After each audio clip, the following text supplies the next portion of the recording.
So my name is Ryan Teague. I've been in recovery since December 9th, 2015. It was a slow process for me because I needed to get to a point where the ego's dropped, the pride's gone, and I just needed to listen to other people, and that was hard for me. That was hard for me to listen and trust other people's advice and what I needed to do because I still thought I knew better. I still thought I had the answers. Thank gosh that I was in an environment that held me accountable for the length of time that I was. Otherwise, I don't know. I honestly don't know. I needed that oversight. I needed people to hold my hand, kind of direct me, because clearly I wasn't directing my own life the way I should be. Let me paint the scene for you. Stayed up probably a couple nights, to be honest with you, taking a ton of Xanax and drinking a ton of Jack Daniels. I got in my car and I nodded out while I was driving. Crashed into a rock, ripped the complete front end off my car. Tire is completely, disconnected from the axle. So that was my second DUI. Fast forward a year. It was 7 in the morning, still partying, popping pills, drinking, doing all of that. And I was like, you know what? I need some tobacco. So at 7 in the morning, I got in my car to head to the gas station.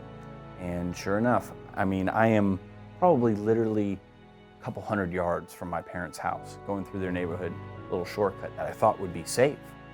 And I nod out, crash into some bushes, car sitting on the edge over a retention pond. And I just remember waking up, staring at this kind of beige-ish wall and being awake long enough to realize that I'm in where I was at, that I was back in jail again. And then I would pass back out. And each time I woke up, I thought it was a dream. Like, that was just a bad dream. Oh my God, this is real. This is not good.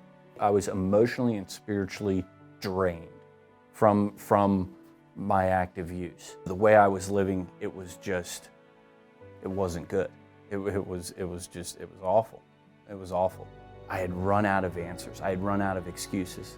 Family in disarray. My parents supported me, but it was definitely from a distance. My sister had completely written me off. Don't come around me or my kids. I don't trust you. The pain has to be great enough to want to change. And it got great. It was great enough for me to want to finally make that change.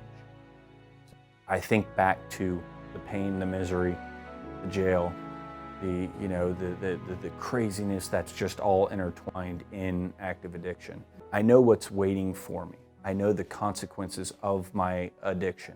And so that drives me. The thing that I'm most grateful for in recovery is I have found who I am. I didn't know who I was or what I wanted to do with my life. Now I have a sense of purpose. I feel like I'm respected. My advice is sought after. I never thought I'd be, sitting, giving, maybe not advice, but giving suggestions and sharing my experience. And my sponsor early on to help change that mindset, because it's a mental switch that goes off in the head.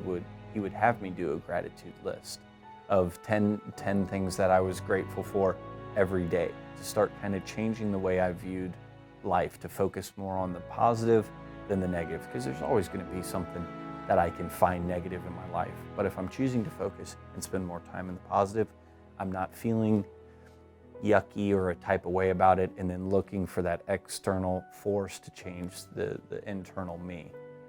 When it came to old friends and new friends and that kind of stuff in recovery, when I came back, I realized that some of the friends that I thought were my friends really weren't my friends. They were more acquaintances. And one thing I found out very quickly is I wasn't as special to them as maybe I thought in my head that I was.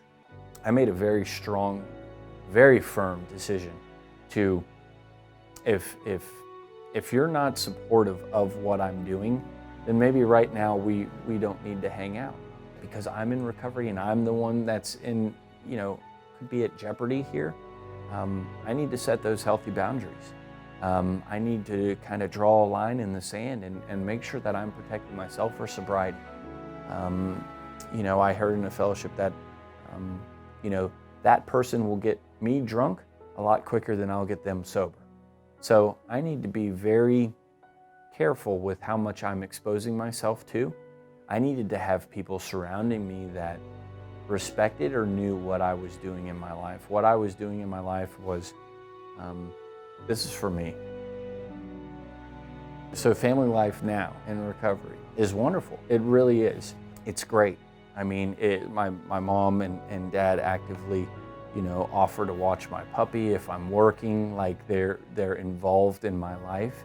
They still were involved in my life, but it was kind of that distant, that love from a distance, we're not sure which Ryan we're gonna get tonight.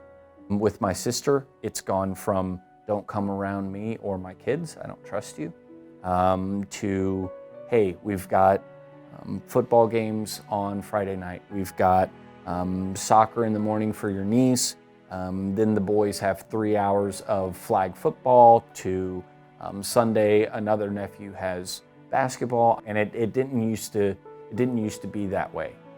They could kind of take it or leave it, and now I'm very active in their lives, and that's only because I'm sober, and that's a really good feeling.